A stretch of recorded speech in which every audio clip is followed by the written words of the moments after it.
పిలుపుతో ఢిల్లీకి చేరుకున్నారు తెలంగాణ కాంగ్రెస్ నేతలు. కాసేపట్లో కేసీ వేణుగోపాల్తో భేటీ అవుతారు. కేబినెట్ విస్తరణపై చర్చించనున్నారు.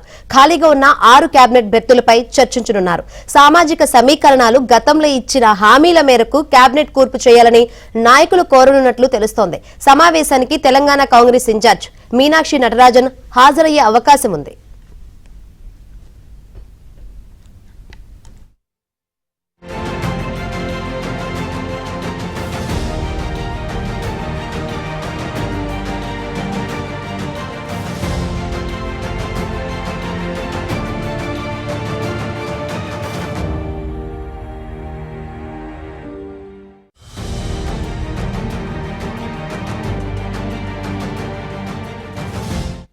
హైకమాండ్ పిలుపుతో ఢిల్లీకి చేరుకున్నారు కాంగ్రెస్ నేతలు. మరిన్ని వివరాలు అందించేందుకు మా ఢిల్లీ ప్రతినిధి సతీష్ లైవ్ ద్వారా సిద్ధంగా ఉన్నారు. సతీష్,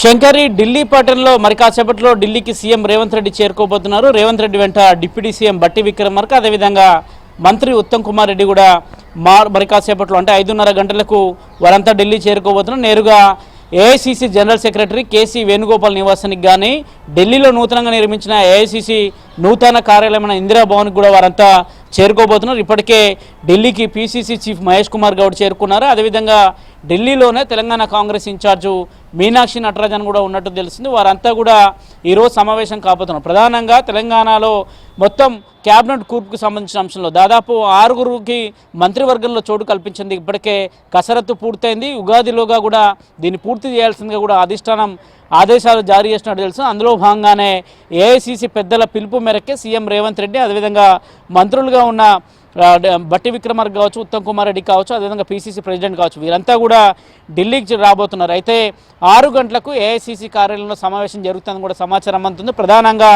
6గురు మంత్రులకు కేబినెట్లో కూర్పు ఇవ్వాల్సి ఉంది. దాదాపు వివిధ సామాజిక వర్గాలకు సంబంధించి ప్రధానంగా రంగారెడ్డి జిల్లా కావచ్చు, హైదరాబాద్ కావచ్చు, అదేవిధంగా ఆదిలాబాద్ కావచ్చు, నిజామాబాద్ కావచ్చు, 4 జిల్లాలకు సంబంధించిన అంశంలో ఇప్పటివరకు మంత్రులకు ప్రాధాన్యత లేదు. ఆ మంత్రులకు సంబంధించి వివిధ సామాజిక వర్గాలకు సంబంధించిన వారంతా కూడా నేతలు రేసులో ఉన్నారు. ఇక నిజామాబాద్కి సంబంధించిన అంశంలో చూసుకుంటే కాక సుదర్శన్ రెడ్డి కావచ్చు, అదేవిధంగా మరికొంతమంది పేర్లు వినిపిస్తుంటే, మరోవైపు ఆదిలాబాద్కి సంబంధించిన విషయంలో మాత్రం ప్రేమ్ సాగర్ రావుతో పాటు ఎమ్మెల్యేగా ఉన్న వివేక్ పేరు సైతం కూడా రేస్లో వినిపిస్తుంది. ఇక మహబూబ్నగర్కి సంబంధించిన అంశంలో మాత్రం వాకాటి శ్రీహరికి ముద్దిరాజుకు సంబంధించిన అంశంలో ఆయన పేరు కూడా స్పష్టంగా వినిపిస్తుంది. ఇక నల్గొండ జిల్లాకు సంబంధించి రాజగోపాల్ రెడ్డి పేరు వినిపిస్తుంది. ఇటీవల ఎంపీ ఎలక్షన్ సందర్భంలో చామల కిరణ్ కుమార్ రెడ్డిని గెలిపించుకొస్తే ఖచ్చితంగా మంత్రివర్గంలో చోటు దక్కుతుందని కూడా అధిష్టానం ఆయనకు భరోసా ఇచ్చినట్టు తెలిసింది. సీఎం రేవంత్ రెడ్డి కూడా నాటి సందర్భంలో దానికి సుముఖత వ్యక్తం చేసినట్టు తెలిసింది. వారికి సంబంధించిన అంశంలో కూడా ఒక కూర్పు రాబోతుంది. మరోవైపు ప్రేమ్ సాగర్ రావు మొదటి నుంచి కూడా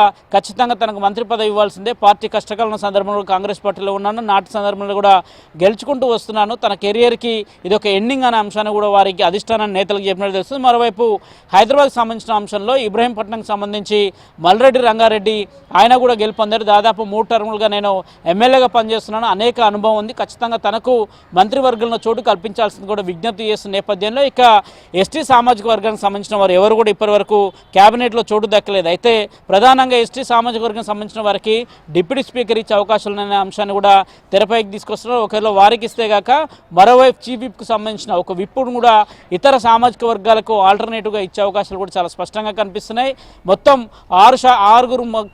6గురికి క్యాబినెట్లో కూర్పు దక్కబోతుంది. ఈ క్యాబినెట్ కూర్పులో ప్రధానంగా వీరి ఎజెండాగా కూడా చర్చ జరగబోతుంది. అయితే సాయంత్రం 6 గంటలకు మొదట ఏఐసీసీ జనరల్ సెక్రటరీ కేసీ వేణుగోపాల్తో సమావేశం అనంతరం కూడా రాహుల్ గాంధీని ఈ రాత్రి కలిసి రాహుల్ గాంధీకి కూడా తెలంగాణలో క్యాబినెట్లో ఎవరెవరికి చోటు దక్కాలి, ఏ సామాజిక వర్గానికి చోటు దక్కితే బాగుంటుందన్న అంశం పైన కూడా వారందరికీ కూడా రాహుల్ గాంధీకి వీరు తీసుకొచ్చిన పేర్లను కూడా ఇచ్చే అవకాశాలు కూడా చాలా స్పష్టంగా కనిపిస్తున్నాయి. విజయశాంతి పేరు అనూహ్యంగా కూడా తెరపైకి వచ్చే అవకాశాలు కూడా చాలా స్పష్టంగా కనిపిస్తున్నాయి. ఎందుకంటే ఇటీవల ఎమ్మెల్యే కోటాల ఎమ్మెల్సీలో కూడా నాటి సందర్భంలో విజయశాంతి పేరు అనూహ్యంగా వచ్చింది. నాటి సందర్భంలో పార్టీలో జాయిన్ అయ్యే సందర్భంలో కూడా హామీ ఇచ్చినట్టు తెలిసింది. ఖచ్చితంగా ఒకవేళ క్యాబినెట్ కూర్పు జరిగితే ఆ క్యాబినెట్ కూర్పు ఉగాదిలోపే పూర్తి చేయాలని కూడా ఏఐసీసీ భావిస్తున్న నేపథ్యంలో అందుకు అనుగుణంగా కూడా రేవంత్ రెడ్డి కార్యాచరణ రూపొందిస్తున్నారు. సీఎంగా ఉండి ఎవరెవరికి ఏ సామాజిక వర్గానికి పెద్దపీట వేస్తే బాగుంటుందన్న అంశంలో కూడా తీసుకోబోతున్నాం. ఇప్పటికే బీసీ సామాజిక వర్గానికి సంబంధించిన మంత్రులుగా అటు కొండ సురేఖతో పాటు పొన్నం ప్రభాకర్ ఉన్నారు. అయితే